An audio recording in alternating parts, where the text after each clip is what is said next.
Hi there, welcome to Sukkos before Sukkos. Today we are going to be beginning the third chapter, Perek Shlishi, in Masechta Sukkah. Until now, in the first two prakim, the Masechta has been speaking about, the focus has been the Sukkah itself, what invalidates and what makes a Sukkah kosher.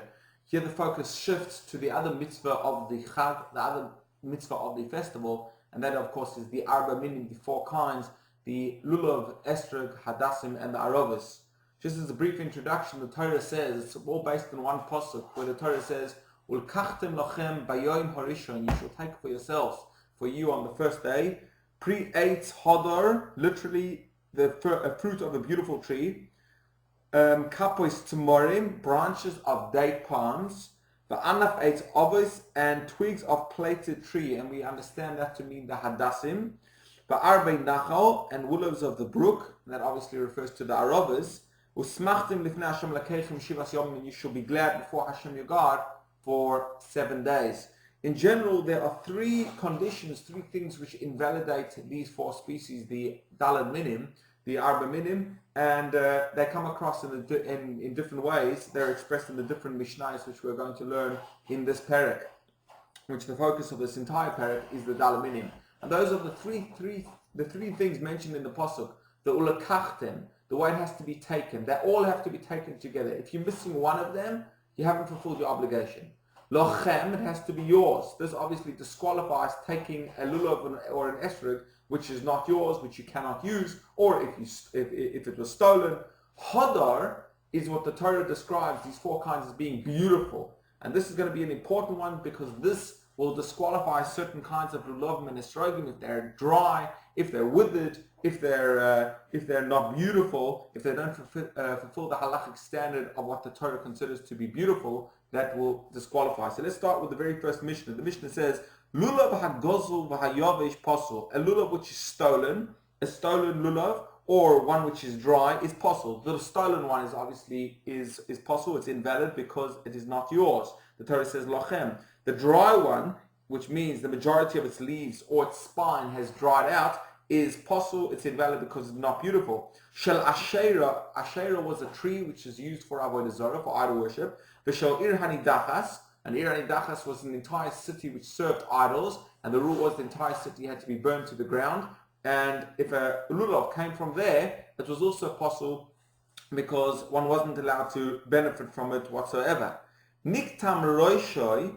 Niktam roishoi means if the top of the lulav was broken off. This also is not considered to be hodor. It doesn't fill the category, it doesn't fill the requirement of being beautiful. Or nifritzu olav, if its leaves were severed, which means that the majority of the leaves were actually separated from the spine, no longer connected to the lulav, the body of the lulav itself, then pasul, that kind of lulav is invalid. One cannot use it. That kind of lulav is not considered hodor, and even after the matter, even b'di'evid, one doesn't fulfill the mitzvah.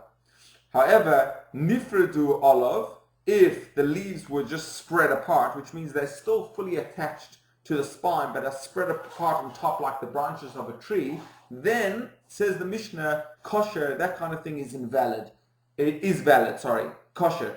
Now, although the leaves are spread apart, the lulav is valid, and the reason being because the requirement of the Torah that the leaves be bound, which is literally the wording of the Torah, kapois timorim, bound leaves of the date palm. It means not that they actually have to be bound in one piece with the lulav, with the spine of the lulav itself, but it means that they are capable of being bound, which means that if you want to, you can bend them back, unlike a palm tree, where the leaves are where the leaves have extended out in such a way that they cannot be bent back properly. That is, and that kind of lulav, because it can be bent back, that's called the nifredu olav, that just spread apart. That kind of lulav is kosher. Rabbi Yehuda says it is kosher, but yodenu milamayla, you actually have to bind it, you have to tie it up to the lulav itself.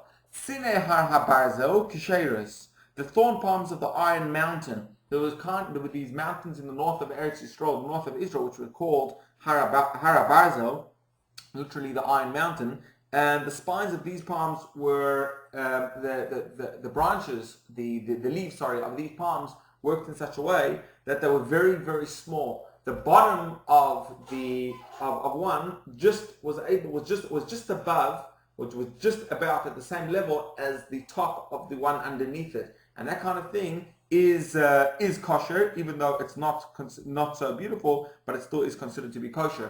If, however, one leaf doesn't even reach the bottom of the leaf on top of it, that kind of lulav is not kosher at all. Lulav sheyesh bo shloisha tvachim, a lulav that is 3 handbreadths long, which means that is the shear. If it has 3 handbreadths, which is the minimum requirement for the hadassim and the arovos, shloisha tvachim, that is kosher, as long as you have kedei l'nanei boy, as long as you also have, this is the way the Gemara understands it, as long as you also have 1 tefach, which is above those arovos and those hadassim, which you can shake the lulav with. So it has to be able to shake and that amount, and that kind of lulav is considered to be kosher. So the minimum amount, the minimum requirement for a lulav is that it has to be 4 tvachim, that is 3 tvachim for the hadassim and arovos, 3 handbreadths like that, and an extra one in order to shake it. Please God, we will continue tomorrow. Have a wonderful day.